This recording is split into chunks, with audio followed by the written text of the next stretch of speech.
অংশ তো আছে, 7-8 হাজার হতে পারে সংখ্যাটা, কম বেশি একটা অংশ তো আছে যারা এই চাকরি, এই টাকা,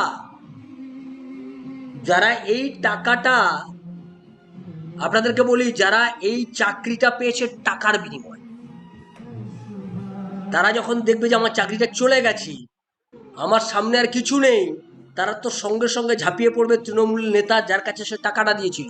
তার বাড়ি যখন ঝাঁপিয়ে পড়বে, দল বেঁধে এরা যাবে যে ভাই টাকাটা ফেরত দে, তুই আমার চাকরি দিয়েছিস, আমার তো চাকরি থাকলো না, এবার ভাই টাকাটা ফেরত দে। সে তো সঙ্গে সঙ্গে দৌড়বে কালীঘাটের কাকু বা কুন্তলের কাছে, কুন্তলের বাড়িতে গিয়ে যেই এরা দল বেঁধে যাবে, কুন্তল তো দৌড়াবে কালীঘাটের কাকুর কাছে। কালীঘাটের কাকু এমনিতেই তো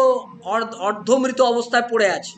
বেহালাতে, ওই অর্ধমৃত অবস্থায় সে বলবে আমি কি জানি, আমার বস জানে, বসের কাছে চলে যাও। আর বসের বাড়িতে যদি চলে আসে সব দল বেঁধে,